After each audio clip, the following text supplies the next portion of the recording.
Puji Tuhan, selamat malam teman-teman yang akan bergabung nanti atau akan bergabung dalam online kita saat malam hari ini. Kita akan membedah buku satu kitab Korintus. Sebelum kita mulai, kita akan berdoa. Mari kita bersatu dalam doa. Haleluya, haleluya, haleluya, haleluya. Terima kasih Tuhan. Terima kasih atas kekuatan yang Kau berikan buat kami. Terima kasih Tuhan Yesus atas kemampuan yang Kau terus berikan buat kami. Terlebih anugerah-Mu yang melimpah buat kami. Kami bersyukur Tuhan saat malam hari ini Engkau masih berikan kami kesempatan waktu, semangat lagi untuk kami belajar kebenaran firman-Mu. Oh Tuhan, biarlah Tuhan Kau terus berikan hati kami rindu Tuhan Yesus untuk mendalami kebenaran firman-Mu.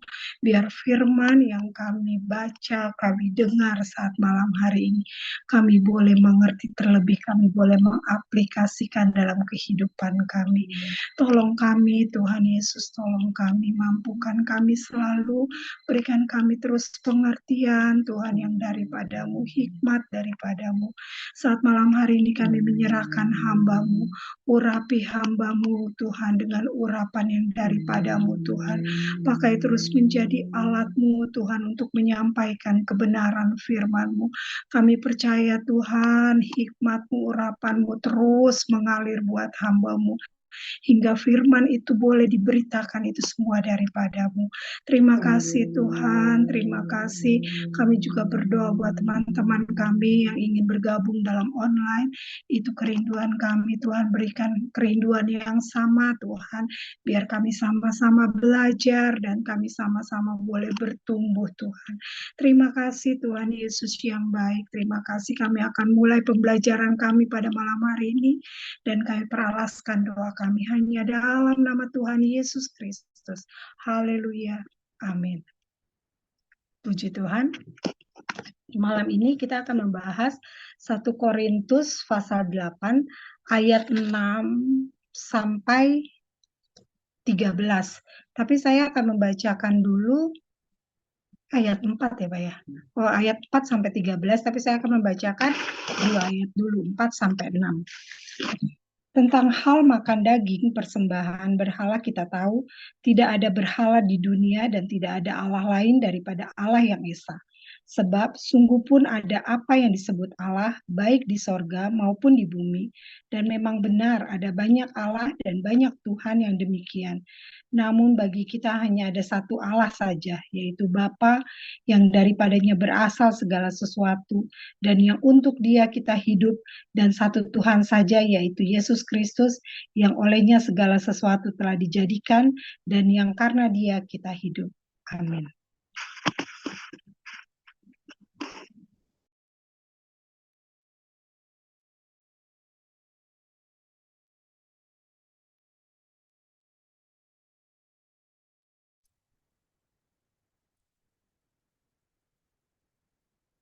Puji Tuhan, kembali kita belajar firman Tuhan.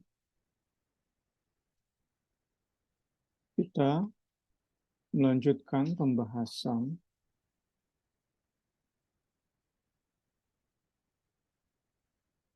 tentang makanan atau daging yang dipersembahkan kepada berhala. Kita sudah masuk ke bagian kedua dari jawaban Rasul Paulus terhadap surat Jemaat Korintus. Jemaat Korintus meminta masukan, putusan dari Rasul Paulus tentang beberapa isu. Mereka tuliskan dalam sebuah surat. Kalau zaman sekarang berarti bentuknya mungkin email, meminta masukan kepada pusat tentang beberapa isu. Kalau 1 Korintus dikirimkan sebuah surat yang membahas beberapa isu dan Paulus perlu memutuskan. salah satunya adalah tentang makanan atau daging yang dipersembahkan kepada berhala. Secara prinsip, kita perlu ketahui sebagai pendahuluan, daging persembahan berhala itu menunjuk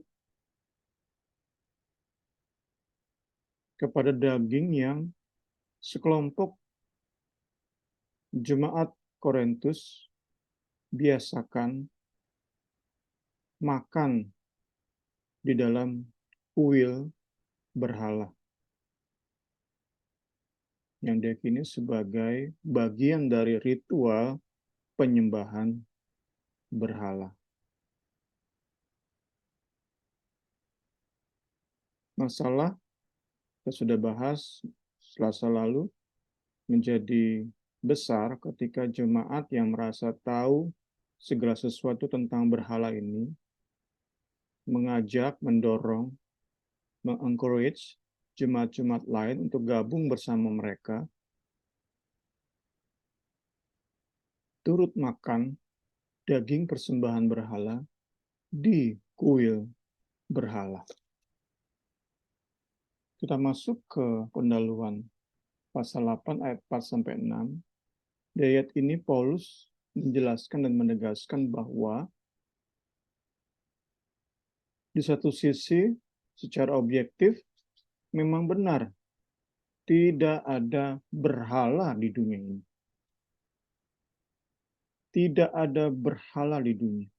Tidak ada Allah lain di dunia ini selain Allah pencipta langit dan bumi yang jemaat Korintus kenal dalam nama Tuhan Yesus Kristus. Hanya itu yang bisa disebut Allah. Sedangkan berbagai bentuk berhala itu pada hakikatnya tidak ada. Semua bentuk berhala, saingan-saingan Allah sejati, pada hakikatnya bukanlah Allah, hanya menyerupai Allah. Ini di satu sisi secara objektif. Namun di sisi lain, kita masih di pendahuluan yang mencakup ayat 4-6. Di sisi lain, secara subjektif, berhala itu ada dan nyata bagi beberapa jemaat yang dulunya terlibat aktif dalam penyembahan dewa-dewi sesembahan penduduk Korintus. Bagi mereka secara subjektif, sekali lagi, bagi mereka berhala itu ada. Benar-benar ada bagi mereka.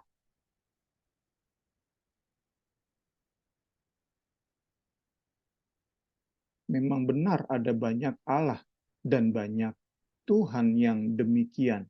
Itu bahasa yang Paulus gunakan, diterjemahkan oleh LAI di ayat 5. Itu pendahuluan, kita masuk ayat per ayat. Ayat 4, hanya ada satu Allah. Tidak ada yang lain. Segala bentuk berhala bukanlah Allah. Ayat 4.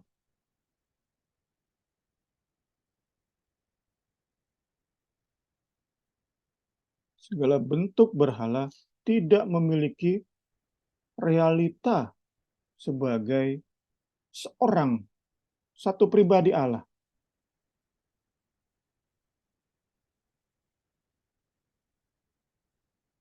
Karena itu saat kita sebutkan nama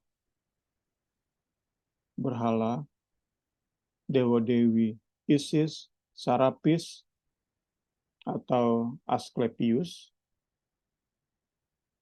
mereka semua secara objektif bukanlah Allah. Pada kenyataannya bukanlah Allah. Ayat 5,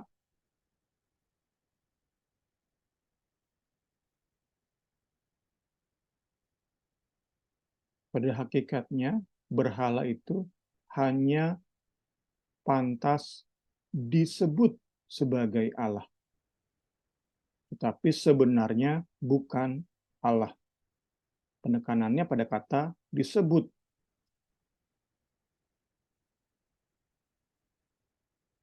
So-called dalam bahasa Inggris.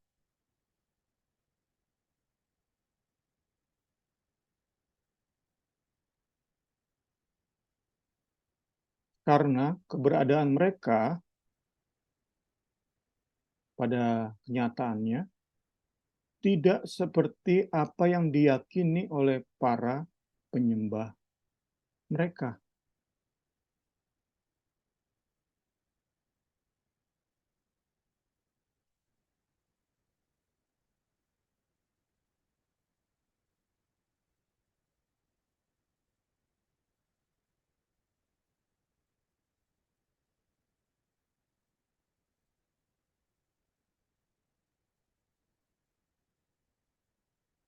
Karena itu sekali lagi, sesuai dengan pendahuluan tadi, memang ada banyak berhala, banyak Allah, banyak Tuhan.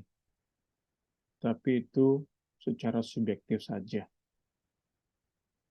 Pengalaman orang, para penyembah berhala, benar-benar berhala itu ada. Benar-benar berhala itu membela mereka, menolong mereka. Tapi pada kenyataannya mereka tidak ada, bukan Allah. Tidak ada berhala, tidak ada Allah lain. Itu kata kunci yang kita dapati di ayat 4. Kita lihat ayat 6. Perbedaan yang sangat kontras adalah bagi kekristenan sejati, apa yang kita yakini nyata, bahwa Allah itu nyata, Allah benar-benar nyata. Bagi kita yang percaya pada Kristus Yesus,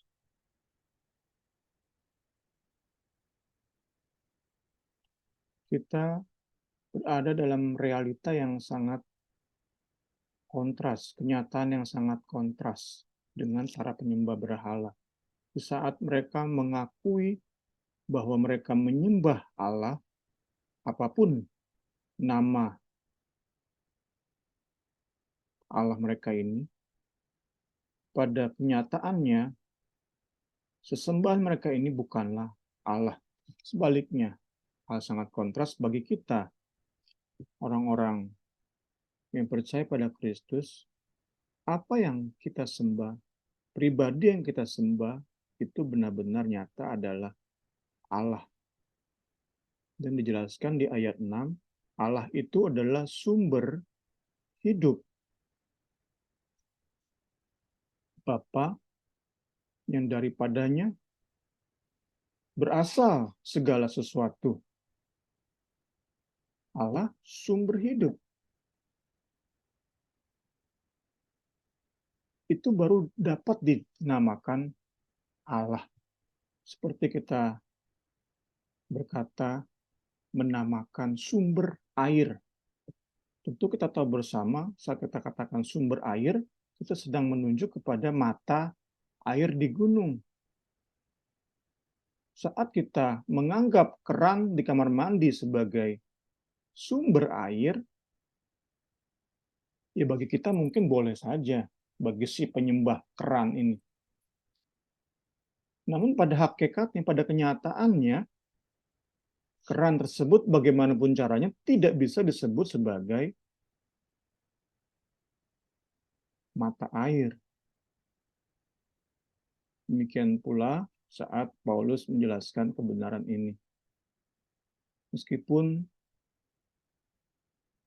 tadi kita sudah sebut nama-nama berhala, meskipun Isis, Serapis, Asklepius diakui sebagai sumber hidup, sumber berkat bagi orang-orang Korintus, namun pada kenyataannya mereka tidak demikian. Mereka bukan Allah, mereka bukan sumber hidup. Kemudian di ayat 6 menjelaskan bahwa Allah juga menjadi tujuan kita hidup, fokus kita hidup. Allah sudah sepantasnya menjadi tujuan hidup kita. Saat kita jadikan Allah dalam nama Yesus Kristus jadi tujuan hidup, itu tidak akan mengecewakan. Karena Allah yang kita sembah, Allah yang benar-benar Allah. Tidak demikian dengan penyembah berhala. Para penyembah berhala menjadikan Isis, Serapis, Asklepius menjadi sesembahan mereka, tujuan hidup mereka. Saat mereka bangun di pagi hari, saat mereka bersemangat bekerja, mereka mendedikasikan hidup mereka untuk dewa-dewa ini.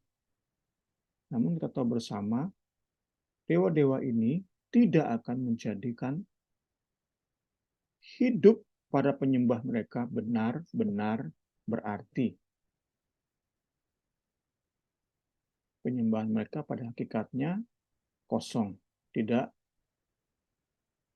menemui sesuatu yang bermakna, tidak memperoleh sesuatu yang berbobot. Puji Tuhan, puji Tuhan. Kita akan baca ayat 7 sampai 13.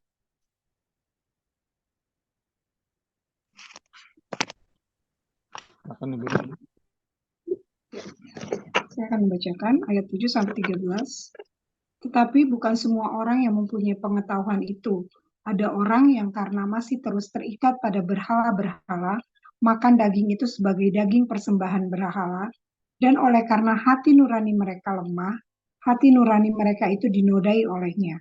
Makanan tidak membawa kita lebih dekat kepada Allah.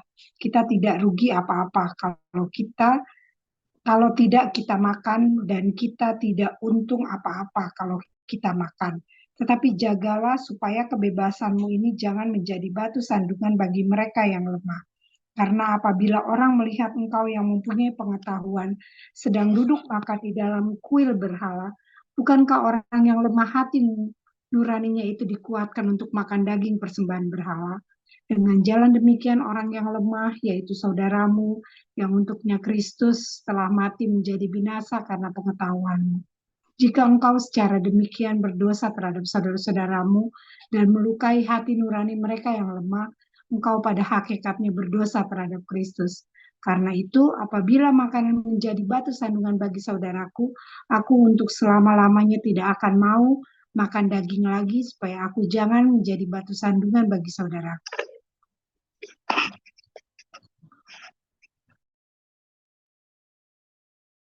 Puji Tuhan, kita masuk ke ayat 7. Kita lihat di sini bahwa Paulus mulai menyoroti lebih spesifik kasus yang merupakan masalah di dalam jemaat.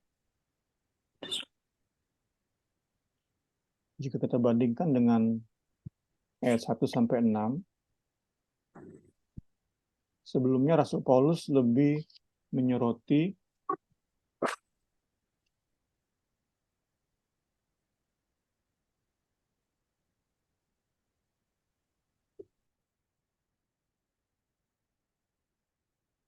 kesalahpahaman jemaat terhadap Injil dan kemerdekaan Kristen. Sekali lagi, di ayat 1 sampai 6, Paulus lebih menyoroti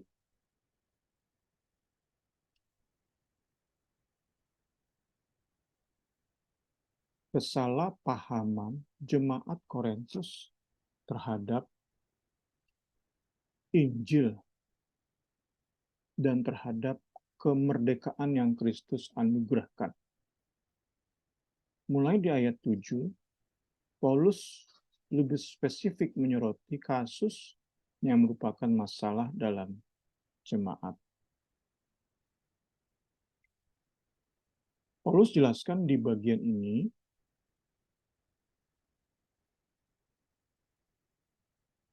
kita lihat pendahuluannya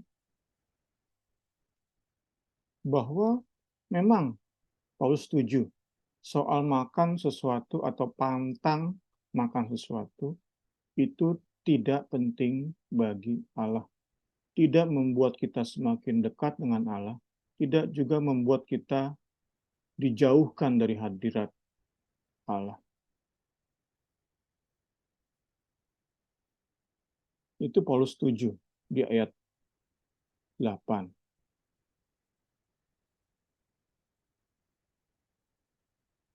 Tapi Paulus tidak mau sekelompok jemaat di Korintus ini menggunakan pengetahuan tersebut dengan berfokus pada diri sendiri, pada bagaimana menikmati sebebas-bebasnya kemerdekaan yang Kristus anugerahkan.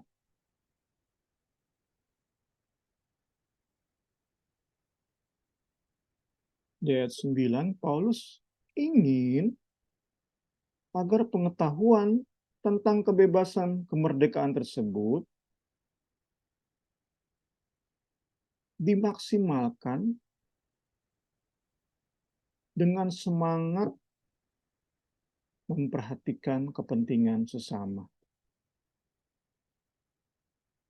Sehingga saat memanfaatkan kemerdekaan yang Kristus berikan, jemaat Korintus tidak membuat sesama saudara seiman itu menjadi hancur. Itu kata yang Paulus gunakan.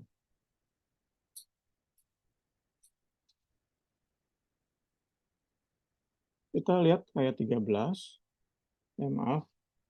Ayat 7.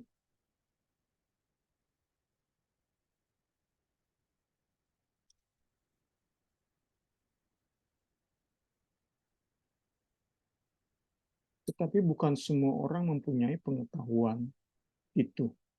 Ya, ada orang-orang yang memang saat masuk ke kuil berhala, bahkan mungkin ikut dalam ritual penyembahan berhala, kemudian yang jelas mereka makan daging persembahan berhala di dalam kuil tersebut, itu sama sekali tidak membangkitkan rasa bersalah. Karena sekali lagi, mereka memiliki pengetahuan, dan mereka yakin benar akan pengetahuan tersebut. Mereka yakin banget bahwa yang mereka sembah, yang disebut berhala itu yang nggak ada pada hakikatnya. Namun nggak semua orang seperti itu. Bukan semua orang sampai kepada pengetahuan tersebut. Tentu kita akan merasakan manfaat dari bagian ini jika kita bisa mendapati kasus di gereja modern. Karena kasus yang kita belajar malam hari ini sesuatu yang asing bagi gereja modern. Sudah jarang sekali orang terlibat dalam penyembahan berhala di kuil berhala.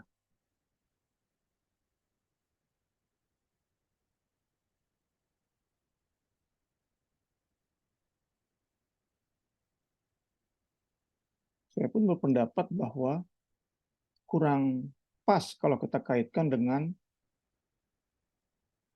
ada orang-orang Kristen masih tetap ikut ibadah di masjid misalnya. Itu pun tidak banyak kita dapati dalam gereja modern. Suatu contoh yang asing bagi kita. Misalnya juga tentang makan daging Idul Adha, Lebaran Haji. Bagi saya pribadi, isu tersebut nggak segawat yang Paulus hadapi di sini. Karena bagi gereja modern, isu-isu tadi, misalnya ikut beribadah di masjid, ikut sholat di masjid, itu jarang banget. Makan daging kurban Idul Adha itu sesuatu yang kita tahu bersama, ya nggak masalah. Nggak ada orang Kristen mempermasalahkan hal tersebut. Jarang sekali. Karena itu kita perlu temukan contoh yang gawat bagi kita. Sehingga apa yang Paulus terangkan di sini bisa mendarat di hati pikiran kita. Dapat kita terima manfaatnya. Mungkin teman-teman yang gabung di Zoom, juga yang akan dengar di YouTube bisa sama-sama memikirkan. Kalau dari saya, Tuhan Yesus tolong supaya contoh ini bisa mirip dengan yang Paulus hadapi di pasal 7 ini, pasal 8. Kalau dari saya contohnya mungkin adalah saat ada sekelompok jemaat yakin banget bahwa pergi ke diskotik atau ke pub itu nggak masalah. Itu mereka yakini sebagai salah satu bentuk kebebasan yang Kristus anugerahkan. Mereka pun merasa bareng-bareng minum alkohol itu tidak masalah selama mereka bisa memastikan mereka tidak sampai mabuk.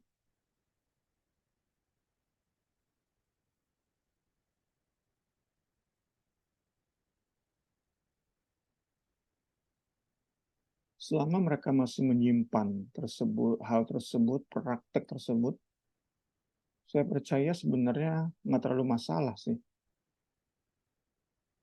Saat ada sekelompok orang, jemaat, melakukan hal tersebut.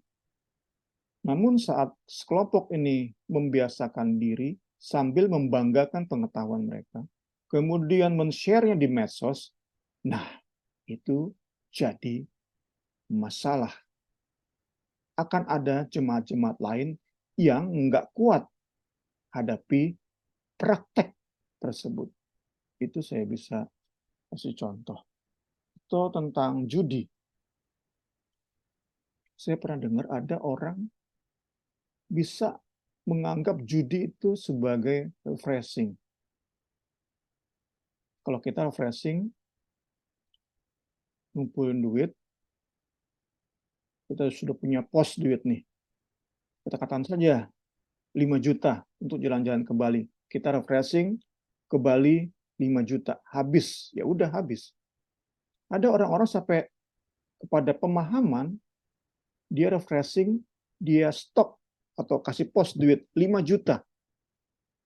Dan duit itu akan dia habiskan untuk refreshing dalam bentuk judi misalnya ke Makau.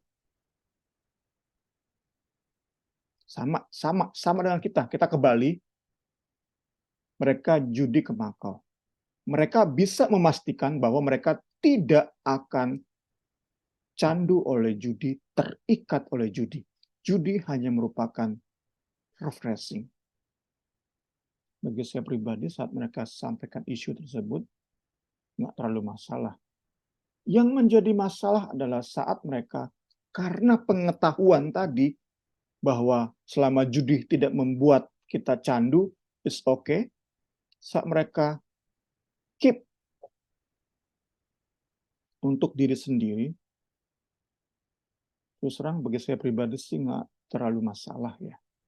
Namun saat pengetahuan tersebut mereka jadikan pola kebiasaan, kemudian mulai berkelompok dan mulai share status di medsos, itu yang menjadi masalah besar. Itu dua contoh yang saya bisa berikan supaya kita saat belajar bagian ini bisa lebih memperoleh manfaat. Karena sekali lagi isu ini asing bagi gereja modern. Makan daging persembahan ke berhala itu isu yang asing bagi kita. Oke, kita masuk ayat-ayat. Beberapa orang di antara jemaat itu nurani dan emosinya itu sudah woven, benar-benar menyatu dengan segala bentuk penyembahan berhala. Segala bentuk penyembahan berhala itu menyatu dengan mereka.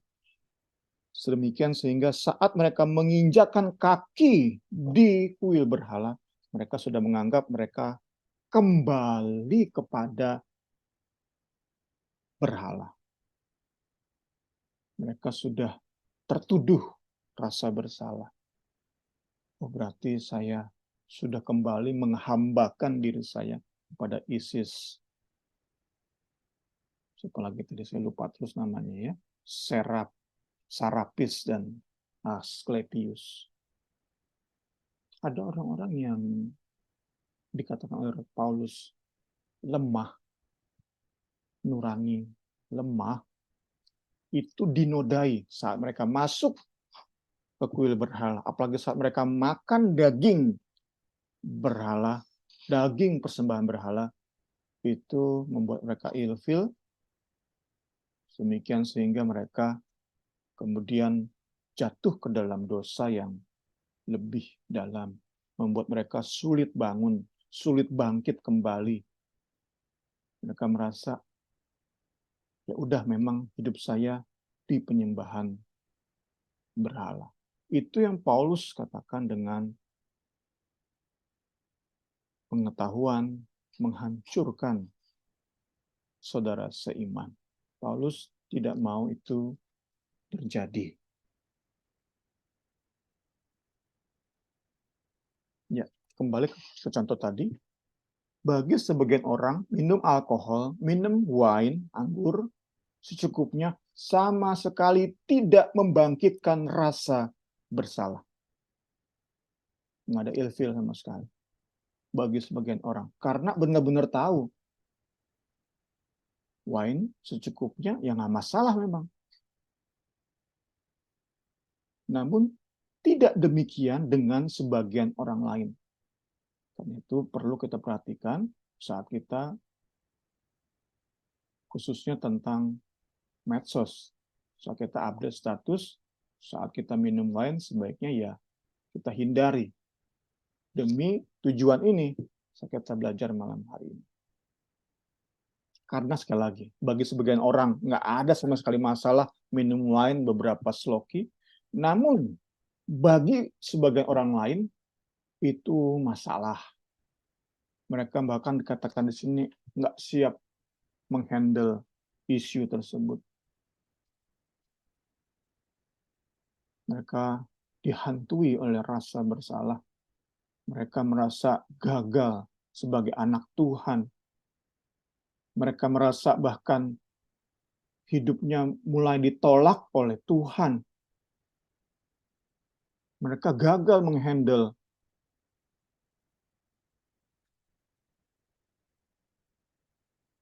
isu tadi.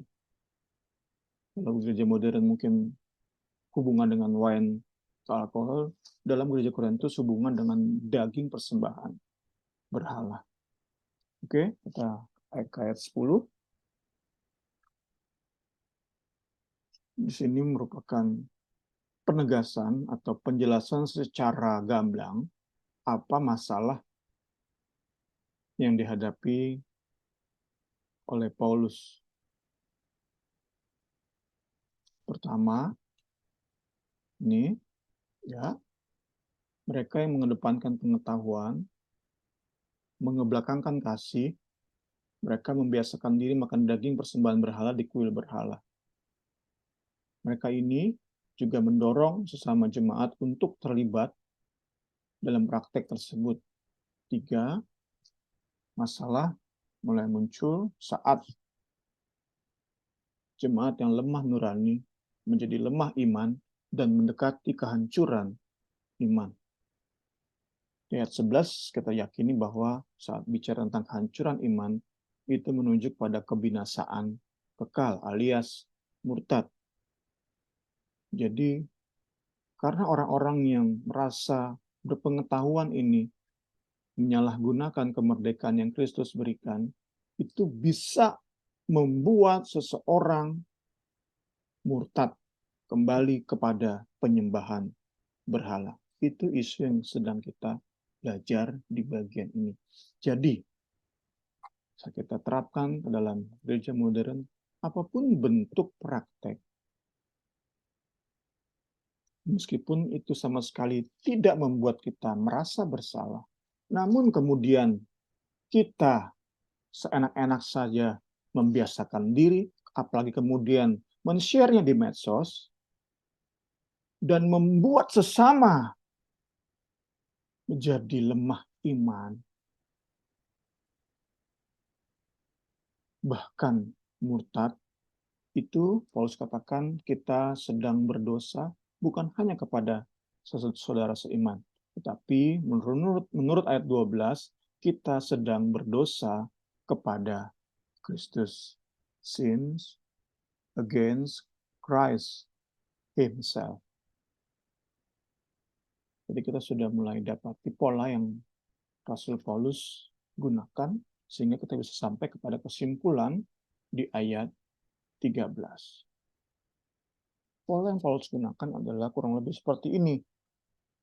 Saat diperhadapkan dengan isu beberapa jemaat, sekelompok jemaat makan daging persembahan berhala di kuil berhala, yang Paulus gunakan dalam jawaban terhadap isu tersebut adalah pertama, dia menyoroti dasar dari praktek tersebut. Kita dapati di ayat 1 sampai 6. Itu yang Paulus gunakan sebagai pola.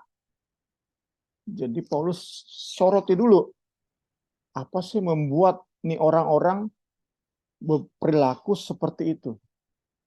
Melakukan praktek seperti itu. Apa penyebabnya? Paulus dalam hikmat ilham Roh Kudus tahu penyebab mereka berperilaku sedemikian adalah karena mereka salah mengerti kemerdekaan yang Kristus berikan. Mereka salah mengerti Injil.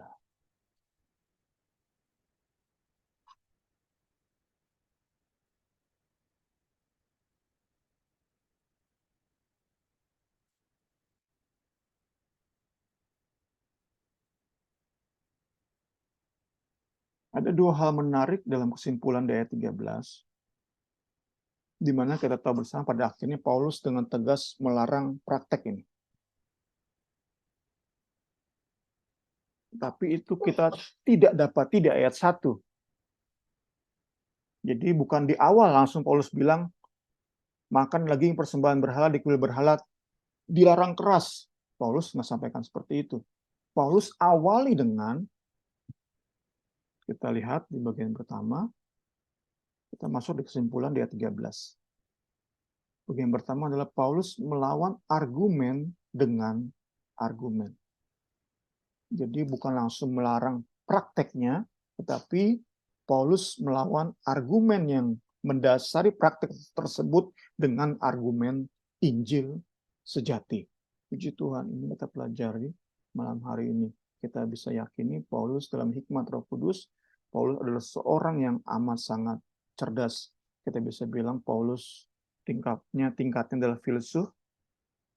Saat dia tahu, oh praktek ini jemaat Korintus lakukan karena mereka merasa berpengetahuan dan mereka merasa punya hak untuk menggunakan kemerdekaan yang Kristus berikan. Itu dasar argumen mereka melakukan makan daging persembahan berhala di kuil berhala.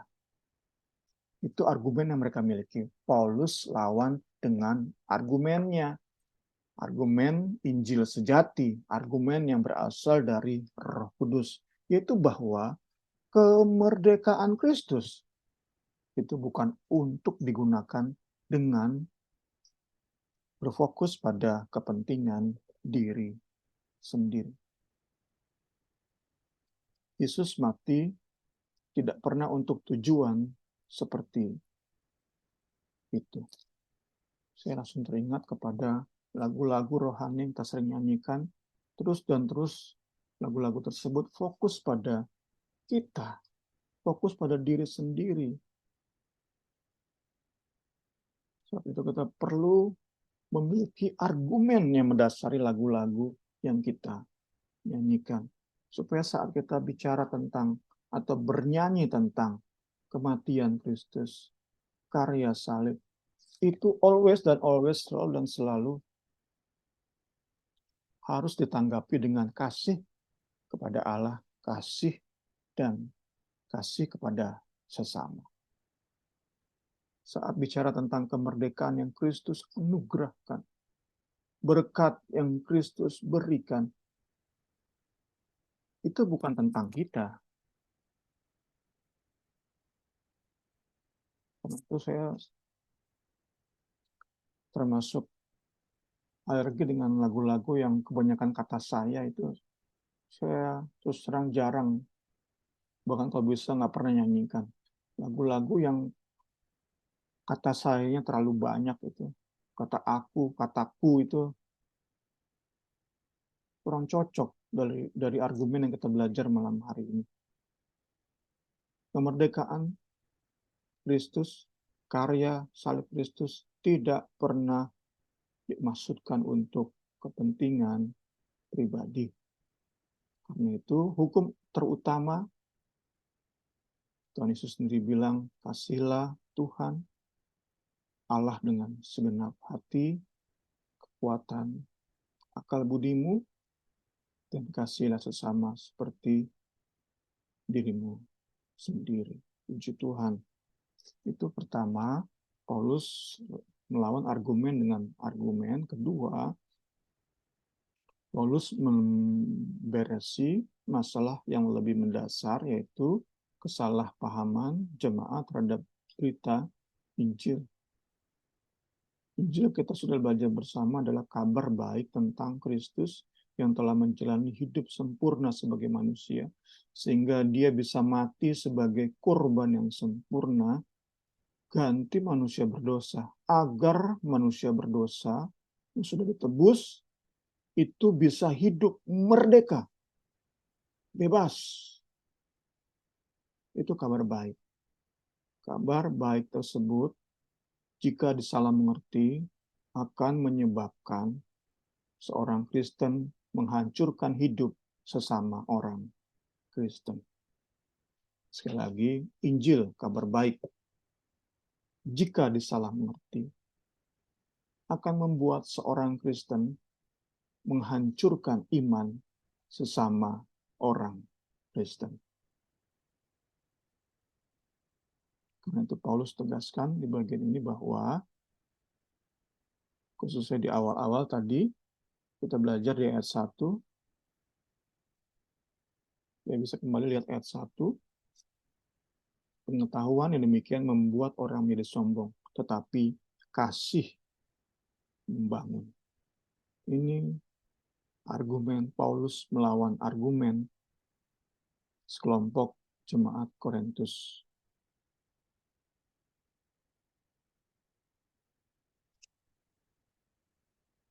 Kita sudah belajar Selasa lalu bahwa dasar perilaku Kristen sejati adalah kasih. Dan kita dapati di 2 Selasa ini bahwa konsekuensi logis dari kekristenan sejati yang mengutamakan hukum kasih, konsekuensi logisnya adalah kasih yang utama, pengetahuan, kemerdekaan yang kita miliki itu nomor sekian. Kekristenan sejati memiliki pengetahuan, memiliki kemerdekaan, kebebasan, namun semua itu harus tunduk kepada kasih. Ya, sebagai penutup, kita pun perlu hati-hati terhadap orang-orang yang menyalahgunakan bagian ini. Karena dari pengalaman setelah belasan tahun jadi orang Kristen, ada orang-orang menyalahgunakan bagian ini justru untuk menghalangi kemerdekaan yang Kristus berikan. Jadi ada di sisi sebaliknya. Ada orang-orang yang sok lemah menjadikan bagian ini untuk mengintimidasi orang lain. Misalnya ada hamba Tuhan pakai barang bermerek, branded. Langsung ada orang-orang sok lemah tadi. Wah, saya jadi lemah iman nih ngelihat pendeta pakai barang branded. itu benar-benar lemah iman atau apa ya? Atau iri, kata istri saya. Hal seperti itu harus kita waspadai juga supaya apa yang kita belajar malam hari ini seimbang. Benar-benar apa yang ada di hati pikiran Paulus berasal dari Roh Kudus lewat Rasul Paulus sampai kepada kita gereja akhir zaman. Dasar segala-galanya yang kita belajar di bagian ini adalah kasih. Saat kasih kuasa hidup kita benar-benar bisa memperhatikan kepentingan sesama. Kita nggak akan sembarangan menggunakan pengetahuan kita. Baik pengetahuan yang kita belajar sesuai dengan pasal 8 dari 1 Korintus ini, baik pengetahuan tadi. Karena mengetahui ini, kalau orang lemah iman bisa jadi alasan, pengetahuan tersebut disalahgunakan untuk menyerang orang lain. Sekali lagi itu juga bentuk penyalahgunaan kebenaran firman. Karena itu lagi dan lagi pengetahuan firman kita, kebebasan Kristus yang kita miliki, semua harus tunduk kepada kasih. Saat itu menjadi bagian hidup kita. Oh, betapa indahnya persekutuan yang bisa kita terhisap di dalam puji Tuhan. Dimasukkan, include di dalam persekutuan tersebut. Betapa indah, sungguh indah, teramat indah. Tuhan Yesus tolong kita semua, kiranya memberkati kita semua pada saat malam hari ini. Kita kembalikan kepada Ibu Rini.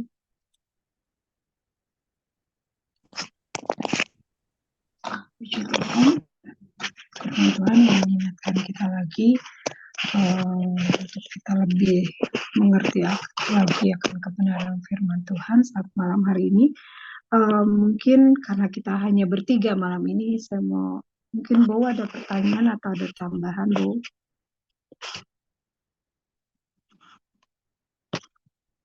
Nggak ada. Kaget, Bu, kita cuma bertiga. Karena kita terlalu intim. Sampai kaget. Oke, gitu kita tutup saat malam hari ini. Nanti Bu yang berdoa ya, Bu. Ya. Mari kita bersatu dalam doa. Bapa, kami mengucap syukur Tuhan Yesus untuk malam hari ini, untuk kebenaran firman Tuhan yang kami dengar ya Tuhan. Kami didorong lagi, diingatkan lagi ya Tuhan Yesus, bahkan disadarkan lagi ya Tuhan. Kami rindu, kami menjadi orang-orang yang berpengetahuan, sekaligus memiliki kasih yang daripadamu ya Tuhan, sehingga kami tidak mudah, tidak gampang untuk menghakimi segala sesuatunya dari sudut pandang kami yang terbatas Tuhan.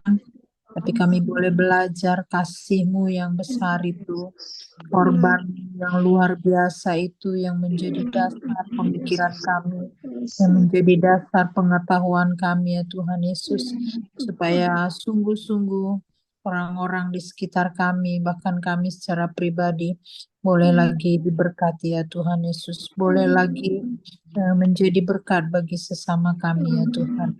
Terima kasih Tuhan Yesus untuk kebenaran firman Tuhan. Meteraikan setiap firman-Mu pada roh hati kami, supaya sungguh-sungguh Tuhan, kami juga berjalan melangkah keluar sana Tuhan, di tengah pekerjaan kami, di tengah keluarga kami sungguh orang-orang yang diperlengkapi oleh Engkau ya Tuhan Yesus.